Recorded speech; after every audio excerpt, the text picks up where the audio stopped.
Full time ஒர்க்குக்கு போகிற மதரா நீங்கள், அண்ட் உங்களுக்கு ஒர்க்குக்கு போகிறதுனாலே நீங்கள் கெரியர் சூஸ் பண்ணதுனாலே நான் ஒரு நல்ல அம்மா தானா அப்படின்ற கேள்வியும் ஒரு கில்ட் ஃபீலிங்கும் இருக்குன்னு இனிமேல் நீங்கள் எந்த அனாலிசிஸோ எந்த வீடியோஸும் பார்க்க வேணாங்க. இந்த வீடியோ நீங்கள் கடைசி வரைக்கும் கண்டிப்பாக பார்க்கணுங்க.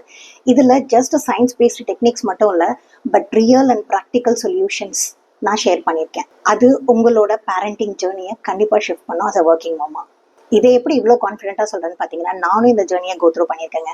காலையில் 5 மணிக்கு அலாரம் அடிக்கும். அந்த அலாரம் அடிக்கும் போதே கூடவே படபடப்பு, ஆங்ஷியஸ்னஸ் எல்லாம் சேர்ந்து ஸ்டார்ட் ஆகும். நீங்கள் ஆஃபீஸ்க்கு கிளம்பி, பசங்களை ஸ்கூலுக்கு கிளப்பி, and traffic, office meetings, back to home, பசங்களோட homework, school project, dinner time எல்லாம் முடிச்சுட்டு படுக்கும்போது am I doing enough அப்படின்ற ஒரு பெரிய கேள்வி உங்கள் தலையில் வந்து உட்காரும். அண்ட் அந்த கேள்வி உங்களை நைட் வந்து நிம்மதியாக தூங்க விடாது. அந்த கில்ட், கொஷன், இது எல்லாம் நீங்கள் எப்பயுமே கேரி ஓவர் பண்ணிக்கிட்டே இருப்பீங்க. நானும் அப்படி தான் இருந்தேன். பட் நான் டிசைட் பண்ணேன் என்னுடைய மதர்ஹுட் ஜேர்னி இப்படி கண்டினியூ ஆகக்கூடாது அப்படின்ட்டு. அதுக்காக நான் ஸ்டார்ட் பண்ண விஷயங்கள், நான் நிறைய புக்ஸ் படிக்க ஆரம்பித்தேன், சைல்ட் சைக்காலஜி படிக்க ஆரம்பித்தேன், அண்ட் சர்டிஃபைட் பேரண்டிங் கோச்சாகவும் ட்ரான்ஸ்ஃபர் ஆனேன். அண்ட் என்னுடைய இந்த self transformation journey along with manifestation, energy healing எல்லாமே பார்த்தீங்கன்னா, என்ன எப்படி பார்க்குறேன்ற விதத்தையும் என் பசங்களை எப்படி வளர்க்குறேன் அப்படின்ற விதத்தையும் மேசிவாக ஷிஃப்ட் பண்ணிச்சிங்க. அப்படி என்னோட லைஃப்லையும் என் கூட கனெக்ட் பண்ண நிறைய ஒர்க்கிங் மதர்ஸ் லைஃப்லையும் இம்பேக்ட் பண்ண 3 powerful and practical working techniques தான் நான் இன்னைக்கு உங்களுக்கு ஷேர் பண்ண போகிறேன். இது ஜஸ்ட் தியரி டிப்ஸ் இல்லை, நான் சொல்கிற எல்லாமே இன்னைக்கு உங்கள் பசங்க ஸ்கூல்ல இருந்து வந்த உடனே நீங்கள் ஸ்டார்ட் பண்ணக்கூடிய விஷயங்கள் மாதிரி இருக்கும்.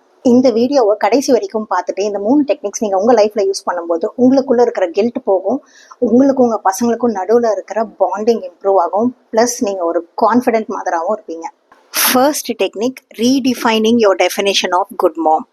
இன்னைக்கு நம்ம சுற்றி பார்க்குற நிறைய விஷயங்கள்னாலையும் சோஷியல் மீடியானாலையும் நம்ம வளர்க்கப்பட்ட விதத்தினாலையும் நமக்கே தெரியாமல் ஒரு மாமுக்கான டெஃபினேஷன் இதுதான், இல்லை ஒரு குட் மாமுக்கான டெஃபினேஷன் இதுதான் நம்ம மைண்டுக்குள்ளே இருக்குங்க. அண்ட் அதுதான் மோஸ்ட் ஆஃப் த டைம் நம்மளுடைய கில்ட்டுக்கான முக்கியமான ரீசன். பட் அது என்னங்கிறது நமக்கு தெரியாது, ஆனால் நம்ம கில்ட்டியாக மட்டும் ஃபீல் பண்ணிக்கிட்டே இருப்போம். இன்னைக்கு இதை பிரேக் பண்ணுறதுக்கு ஒரு பேப்பர் எடுத்து உங்களுடைய டெஃபினேஷன் ஆஃப் குட் மாம் நீங்கள் என்னெல்லாம் யோசிக்கிறீங்க அப்படிங்கிறத எழுதுங்க. அதில் ரைட்டு தப்புங்கிறது எதுவுமே இல்லை. உங்களுக்கு மனசில் தோணும் இல்லையா, இப்போ நான் வந்து என் குழந்தைங்களுக்கான எல்லா விஷயத்தையும் செய்யறது தான் வந்து வேலைக்கு போகாமல் பசங்களை ஃபுல் டைம் ஃபோக்கஸ் பண்ணி அவங்க கூடவே இருக்கிறது தான் ஒரு நல்ல அம்மா அப்படின்னு நீங்கள் யோசிச்சிங்கன்னா அதையும் எழுதுங்க.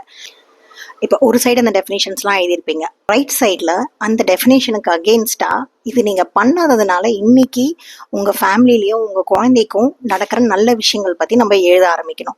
இப்போ நான் ஃபுல் டைம் என் பசங்க கூட இருக்கிறதுனால தான் நல்ல அம்மா அப்படின்னு யோசிக்கிறதுக்கு பதிலாக, நான் ஃபுல் டைம் இல்லை அப்படின்னாலும் நான் இருக்கிற டைமில் என் குழந்தைங்கள நான் எப்படி பார்த்துக்கிறேன், அவங்க கூட நான் எப்படி பாண்டிங் கிரியேட் பண்ணுறேன் அப்படிங்கிறது தான் ரொம்ப முக்கியம் அப்படிங்கிறத ரீரைட் பண்ணுங்கள். இந்த மாதிரி உங்களுடைய குட் மாமுக்கான பிலீஃப்ஸை, தாட்ஸை நம்ம ரீரைட் பண்ணும்போது பார்த்தீங்கன்னா கொஞ்சம் கொஞ்சமாக உங்களுடைய கில்ட் ஃபீலிங் குறைய ஆரம்பிக்கும். அண்ட் உங்களுக்கு எப்போ கில்ட்டியாக ஃபீல் பண்ணாலும், ஒரு கொஸ்டின் மார்க் வந்தாலும் தயவு செஞ்சு இந்த லிஸ்ட்டை எடுத்து பாருங்க. இல்லை அன்னைக்கு உங்களுக்கு ஏன் அப்படி தோணுது அப்படிங்கிறத எழுதுங்க. எழுதிட்டு அதை நீங்கள் எப்படி ரீதிங்க் பண்ணணும் அப்படிங்கிறதையும் யோசிங்க. உங்களுக்கு சப்போர்ட் பண்ணுறதுக்கு ஹார்வர்ட் யூனிவர்சிட்டியில் 2018 நடந்த ஒரு ரிசர்ச் நான் உங்களுக்கு ஷேர் பண்ணுறேங்க. அந்த ரிசர்ச்சில் என்ன சொல்லியிருக்காங்கன்னா, ஒர்க்கிங் மதர்ஸோட டாட்டர்ஸ் வந்து பார்த்தீங்கன்னா ரொம்ப ஸ்ட்ராங் அண்ட் எமோஷ்னலி ரெசிலியண்ட்டாக இருக்காங்களாம். அவங்க ஹையர் கிரேட்ஸ்லையும் சரி கெரியர்லையும் சரி ஸ்ட்ராங்காக ஷைன் பண்ணுறாங்களாம். அண்ட் ஒர்க்கிங் மதர்ஸோட ஆண் பிள்ளைகள் பார்த்தீங்க அப்படின்னா ஜெண்டர் ஈக்குவாலிட்டி ப்ராக்டிஸ் பண்ணுறாங்கங்க. எவ்வளோ பெரிய விஷயம். ஏன்னா அவங்க சின்ன வயசுலேருந்தே அவங்க அம்மாவை வந்து ஒரு விமன் லீடராக பார்க்கும்போதும் அண்ட் அவங்க எப்படி அவங்களோட ஜேர்னியை க்ராஸ் பண்ணி எல்லாத்தையும் ஹேண்டில் பண்ணுறாங்கன்னு பார்க்கும்போது அவங்களுக்கு ஆப்போசிட் ஜெண்டர் மேலே, அதாவது விமென் மேலே ஒரு பயங்கரமான மரியாதை வருது, எம்பத்தி டெவலப் பண்ணுது. அந்த பசங்க ஹவுஸ் ஹோல்டு ஆக்டிவிட்டியோ ரெஸ்பான்சிபிலிட்டியோ வந்து எனிதில்லை அப்படின்னு பார்க்குறதே கிடையாதான். இதெல்லாம் எவ்வளோ பெரிய நல்ல விஷயம், கரெக்டுங்களா? As a working mom, you are not just raising children, you are raising leaders. ஏன்னா உங்களுக்கு அதுக்கான ஆப்பர்ச்சுனிட்டிஸ் நிறைய இருக்குது. உங்கள் குழந்தைங்க independence, self responsibility, self regulation and security awareness இது எல்லாம் கற்றுக்கிறதுக்கு இன்னைக்கு நீங்கள் வேலைக்கு போகிற விஷயம் ரொம்பவே ஹெல்ப்ஃபுல்லாக இருக்குங்கிறத நீங்கள் மறந்துடாதீங்க. அண்ட் அதையும் தாண்டி நீங்கள் ஒர்க் பண்ணும்போது உங்களோட கணவர் உங்களுக்கு சப்போர்ட் பண்ணுற விதத்தில் பார்க்கும்போது, நீங்கள் வளர்க்குறது ஆண் பிள்ளைகளாக இருந்தாலும் சரி பெண் பிள்ளைகளாக இருந்தாலும் சரி, ஃபேமிலி சிஸ்டம் அண்ட் பாண்டிங் எப்படி ஒருத்தருக்கு ஒருத்தர் சப்போர்ட் பண்ணுறது மூலியமாக கிடைக்குது அப்படிங்கிறதையும் கண்ணால் பார்த்து வளர்கிற பசங்க நாளைக்கு ஒரு நல்ல சிட்டிசன் மட்டும் இல்லைங்க, ஒரு நல்ல ஃபேமிலியும் பில்ட் பண்ணுவாங்க. Second technique, quality over quantity. நம்ம கம்மியான டைமில் பசங்க கூட இருந்தாலும் நம்ம 8 மணி நேரம் 10 மணி நேரம் பசங்க கூடவே இருந்தால் நமக்கு கிடைக்கிற மன நிம்மதி, சந்தோஷம், பாண்டிங், ட்ரஸ்ட், லவ் இது எல்லாமே நம்மளால் 10 நிமிஷத்துலையும் அட்டைன் பண்ண முடியும். அதுக்கான ஒரு டெக்னிக் தான் PCT டெக்னிக். இது நான் உங்களுக்கு எக்ஸ்பிளைன் பண்ணுறேன். P for play. நம்ம குழந்தைங்க கூட நம்ம விளையாடுறதுக்கு கண்டிப்பா டைம் ஸ்பெண்ட் பண்ணணும். அது 1 வயசு குழந்தையா இருந்தாலும் சரி, 15 வயசு குழந்தையா இருந்தாலும் சரி. விளையாடுறதுல நிறைய நல்ல விஷயம் இருக்கு. நம்மளும் சரி, குழந்தைங்களும் சரி, விளையாடும் போது பாத்தீங்கன்னா நம்ம போன் பார்க்கும்போது கிடைக்குதுன்னு சொல்றோம் பாத்தீங்களா, டோப்போமைன். அது நம்ம 2 பேருக்குமே கிடைக்கும். அது நம்மளுடைய ஸ்ட்ரெஸ்ஸையும் குறைக்கும், குழந்தைங்களுடைய ஸ்ட்ரெஸ்ஸையும் குறைக்கும். அண்ட் நேச்சுரலாவே நம்ம பாண்ட் பண்ண ஆரம்பிப்போம். நம்மளுக்குள்ள நிறைய பிசிக்கல் டச் இருக்கும், விக்டரி மூமெண்ட்ஸ் இருக்கும். சின்ன குழந்தைங்களா இருந்தா ஸ்டோன் பேப்பர் சிசர் விளையாடுங்க, பெரிய குழந்தைங்களா இருந்தா ஷட்டில் விளையாடுங்க, உங்க கூட வாக்கிங் போங்க. உங்களுக்கு கிடைக்கிற டைமை பொறுத்து பிளான் பண்ணுங்க. உங்களுக்கு டைம் கொஞ்சம் நிறையவே இருக்குன்னா போர்ட் கேம்ஸ் அந்த மாதிரி 30-40 மினிட்ஸ் நடக்கிறத பாருங்க. அப்படி இல்லைன்னா இந்த மாதிரி சின்ன சின்ன கேம்ஸ் எல்லாம் விளையாடுங்க. பி பார்த்துட்டோம், இப்ப சி சொல்றேன். C for creation. ஏதாவது ஒரு விஷயம் நம்ம பசங்க கூட சேர்ந்து கிரியேட் பண்ணணும். ஒரு ஃபுட்டா இருக்கலாம், இல்லைன்னா ஒரு டிராயிங்கா இருக்கலாம், சேர்ந்து ஒரு பசில் சால்வ் பண்றதா இருக்கலாம். ஸோ நீங்களும் அவங்களும் சேர்ந்து ஒரு விஷயத்தை உருவாக்கும் போதும் பார்த்தீங்கன்னா நம்மளுக்குள்ள நிறைய கான்வர்சேஷன்ஸ் நடக்குங்க. நாட் ஜஸ்ட் அபவுட் தட், அதை சுற்றி நிறைய விஷயங்கள் நம்ம பேச ஆரம்பிப்போம். இதை ட்ரை பண்ணுங்க. Third, T. T for talk. என்னங்க எப்போ பார்த்தாலும் எல்லாரும் லிசன் தானே நிறைய பண்ணணும்னு சொல்லுவாங்க, நீங்க என்ன டாக் பண்ண சொல்றீங்க அப்படின்னு கேட்கலாம். இதுல ஒரு ட்விஸ்ட் என்னன்னு பாத்தீங்கன்னா, நான் டாக்குன்னு சொல்லும் போது பேசுறத பத்தி மட்டும்தான் சொல்றேன். இதுல என்ன ட்விஸ்ட்ன்னு கேக்குறீங்களா? நிறைய டைம் பாத்தீங்கன்னா as a பேரண்டா நமக்கே தெரியாம நம்ம பசங்க கிட்ட பேசுறது இல்ல. ஒண்ணு கேள்வி கேட்போம், இல்லைன்னா இன்ஸ்ட்ரக்ஷன்ஸ் கொடுப்போம், இல்லைன்னா கரெக்ட் பண்ணுவோம். இன்னும் ஹோம்ஒர்க் பண்ணலையா, இல்லைன்னா இன்ஸ்ட்ரக்ஷன், இப்போ போய் சாப்பிடு, தூங்குற டைம் ஆயிடுச்சு, போனை வை, அப்படி இல்லைன்னா கரெக்ஷன். ஏன் இப்படி பண்ற, சோஃபா மேல குதிக்காத, கீழே உட்காந்து விளையாடு, இன்னும் லைட் ஆஃப் பண்ணலையா. ஸோ ஏதாவது ஒண்ணுங்க. நம்ம மோஸ்ட் ஆஃப் தி கான்வர்சேஷன் நீங்க கான்சியஸா யோசிச்சு பாத்தீங்கன்னா இந்த 3த்துக்குள்ளதான் இருக்கும். நம்ம பேசுற டைம் ரொம்ப கம்மி.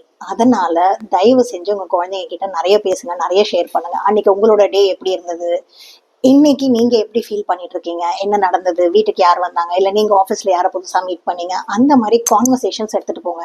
இனிஷியலி பாத்தீங்கன்னா உங்களுக்கு தோணும் நம்ம மட்டும் பேசிட்டு இருக்க மாதிரி இருக்காது, என் குழந்தை இன்ட்ரெஸ்ட் கூட காமிக்கல அப்படிங்கிறது. பட் ஜென்யூனா நீங்க உங்க குழந்தைங்க கிட்ட ஷேர் பண்ண ஆரம்பிங்க. கொஞ்சம் கொஞ்சமா நிறைய சைலண்டா ஷேர் பண்ணாத குழந்தைங்க கூட உங்க கூட ஓப்பன் அப் பண்ண ஆரம்பிப்பாங்க. 3வது விஷயம், ப்ராக்டிசிங் செல்ஃப் கம்பேஷன். இன்விசிபிள் லோடா நம்ம மைண்ட்ல நிறைய விஷயங்கள் இருக்குங்க. ஒர்க் டெட்லைன்ஸ், டிராஃபிக்ல மாட்டுற ஸ்ட்ரெஸ், என் வீட்டுக்கு வரும்போது பார்த்தீங்கன்னா மறுபடியும் பசங்களோட school and project works, and இது எல்லாத்தையும் தாண்டி நீங்க உங்களையே ஜட்ஜ் பண்ணிக்கிறது. எல்லா இன்விசிபிள் லோடோடவும் பெரிய லோடு. நெக்ஸ்ட் டைம் உங்க வீடு கொஞ்சம் மெஸ்ஸியா இருந்தாலும் பரவாயில்ல, நீங்க மீட்டிங் அட்டன் பண்ணிட்டு இருக்கும்போது உங்க பசங்க டிவி பாக்குறாங்க, ஃபோன் பாக்குறாங்க, உங்களுக்கு ஆஃபீஸ் ஒர்க் எக்ஸ்டெண்ட் ஆகி நீங்க ரொம்ப டயர்டானப்ப வெளியில ஃபுட் வாங்கி சாப்பிட்டீங்க, அப்படி நடக்கும் போதெல்லாம் நீங்க உங்களை செல்ஃப் கிரிட்டிக் பண்ணிக்காம உங்களை நீங்க முதல்ல அக்செப்ட் பண்ணணும். அண்ட் நான் இதுல உங்களை அந்த சுச்சுவேஷன்ஸை ஜஸ்டிஃபை பண்ணுங்கன்னு சொல்ல மாட்டேன். அண்ட் அந்த சுச்சுவேஷன்ஸை கம்ப்ளீட்டா இக்னோரும் பண்ண சொல்ல மாட்டேன். But what we have to choose is பர்ஃபெக்ஷனுக்கு பதிலாக பாசிபிலிட்டியை நம்ம பெஸ்டா சூஸ் பண்றோம் அப்படிங்கிறது தான் நீங்க உங்களுக்குள்ள எடுக்க வேண்டிய கமிட்மெண்ட். அந்த மொமெண்ட்ல, அந்த சுச்சுவேஷன்ல என்னோட அவேர்னஸ்க்கு தெரிஞ்ச பெஸ்ட் பாசிபிலிட்டியை நான் பண்ணியிருக்கேன் அப்படிங்கிறது. இப்போ ஃபுட்டு நம்ம வெளியில இருந்து அன்னைக்கு குழந்தைங்களை கொடுத்துட்டோம், நம்ம ஒர்க்ல ரொம்ப டயர்டா இருந்ததுனால, இல்லை ஒர்க் லேட் நைட் எக்ஸ்டெண்ட் ஆனதுனால அப்படின்னு ஃபீல் பண்றதுக்கு பதிலாக அந்த டைம்ல நமக்கு கிடைச்ச ரிசோர்ஸ்ல, அது டைம், மணி, எதுவா இருந்தாலும் ஆகட்டும், நான் என் குழந்தைங்களுக்கு ஃபீட் பண்ணிட்டேன், அவங்க பசியில இல்ல அப்படிங்கறத நினைச்சுக்கோங்க. இதுதான் செல்ஃப் கம்பேஷனேட் ப்ராக்டிஸ்ன்னு சொல்லுவோம். அண்ட் இதை லவ்விங் ஹேண்ட் டெக்னிக்னு சொல்லுவாங்க. உங்களுக்கு எப்பெல்லாம் இந்த மாதிரி ஒரு செல்ஃப் டாக் வருதோ, where you are judging yourself, உங்களோட கையை உங்க மனசுல வச்சு கண்ணை மூடி 2 நிமிஷம் பேசுங்க. இந்த நேரத்துல எனக்கு இருந்த அவேர்னஸ்ல என் குழந்தைங்களுக்கு என்ன பெஸ்டா பண்ண முடியுமோ அதை நான் பண்ணியிருக்கேன் சொல்லுங்க. இப்ப நான் இதுக்கு முன்னாடி உங்களுக்கு அந்த டின்னர் எக்ஸாம்பிள் கொடுத்த மாதிரி ஒவ்வொரு சுச்சுவேஷனையும் உங்களுக்கு எது அந்த மாதிரி உங்களை ஜட்ஜ் பண்ண வைக்கிறதோ அந்த சுச்சுவேஷன்ல நீங்க உங்க மனசுக்கு நியாயமா அந்த சுச்சுவேஷன்ல உங்களுக்கான பெஸ்ட் கொடுத்துருக்கீங்கன்னா தயவு செஞ்சு அதை அக்செப்ட் பண்ணிக்கோங்க. உங்களை செல்ஃப் கிரிட்டிக் பண்ணாதீங்க. அண்ட் நெக்ஸ்ட் டைம் உங்களுக்கு இதை இன்னும் பெட்டரா பண்ண முடியும்னா ஓகே. ஏன்னா இங்க நம்ம பெர்ஃபெக்ஷன் பத்தி பார்க்கல, ப்ரொக்ரெஷன் வச்சு தான் பார்க்குறோம். நெக்ஸ்ட் டைம் இப்போ எனக்கு மீட்டிங்ஸ் இருக்கும்போது என்னால் முன்னாடியே பிளான் பண்ணி எனக்கு ஒரு சிம்பிள் டின்னர் பண்ண முடியும், என்னோட மீல் பிளானிங்கை பண்ண முடியும்னா அதை நெக்ஸ்ட் டைம் பண்ணிக்கோங்க. நீங்க இந்த மாதிரி செல்ஃப் கம்பேஷன் ப்ராக்டிஸ் பண்ணும்போது பாத்தீங்கன்னா உங்களோட எனர்ஜி லெவல்ல ஒரு மேசிவ் ஷிஃப்ட் இருக்குங்க. அண்ட் அந்த பாசிட்டிவ் எனர்ஜியை உங்க பசங்களும் ஃபீல் பண்ணுவாங்க. அண்ட் உங்களுடைய இந்த calm and progressive way of ஹேண்ட்லிங்கை பார்க்கும்போது குழந்தைங்களுக்கான எமோஷனல் இன்டெலிஜென்ஸ் சூப்பர்வா பில்ட் ஆகும். அண்ட் உங்களுக்கான இன்னொரு போனஸ் டிப்புங்க, ஏதாவது ஒரு கம்யூனிட்டிஸ்ல ஜாயின் பண்ணுங்க. ட்ரைபுன்னு சொல்லுவாங்க. அதாவது இப்போ நீங்க ஒர்க்கிங் மதர்ஸ்னா இன்னொரு ஒர்க்கிங் மதர்ஸ் இருக்கிற வாட்ஸ்அப் குரூப்ஸ், கம்யூனிட்டிஸ், இல்லைன்னா மீட் அப்ஸ் அந்த மாதிரி ஜாயின் பண்ணுங்க. இப்படி நம்ம ஜாயின் பண்றதுனால பாத்தீங்கன்னா நம்மளுக்கு புது புது பெர்ஸ்பெக்டிவ்ஸ் கிடைக்கும். நம்ம இந்த விஷயத்தை இப்படி ஹேண்டில் பண்ணலையே, இந்த விஷயத்த நம்ம இப்படி யோசிக்கலையே அப்படின்னு கிடைக்கும். அண்ட் நம்மளுடைய எனர்ஜி லெவல்ஸ், ஃபெலோஷிப்ஸ் இது மூலயமா நம்ம நிறைய கத்துப்போம். அண்ட் நம்மளுடைய ஜேர்னி தானாவே அப்கிரேட் ஆகுங்க. இந்த மாதிரி ஒரு கம்யூனிட்டியை பில்ட் பண்றது தான் என்னோட விஷயம் கூட. கூடிய சீக்கிரம் நடக்கும் நம்புறேன், உங்களோட எல்லாரோட சப்போர்ட்டோடவும்.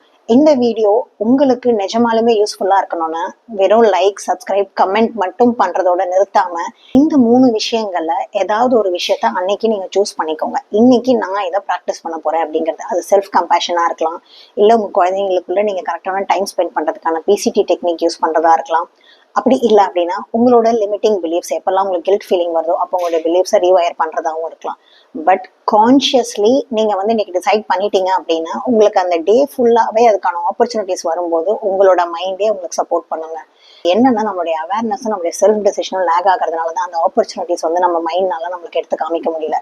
நீங்க எவ்ரி மார்னிங் இதை ப்ரீ பிளான் பண்ணும்போது பாத்தீங்கன்னா அதுக்கான ஆப்பர்ச்சுனிட்டிஸ் உங்க கண்ணு முன்னாடி தெரியும். இன்னொரு ஒர்க்கிங் மாமுக்கு ஷேர் பண்ணுங்க. இதுல நீங்க எந்த டெக்னிக் யூஸ் பண்ண போறீங்கன்றதை ஆஸ் யூஷுவல் எனக்கு மறக்காம கமெண்ட் பண்ணுங்க.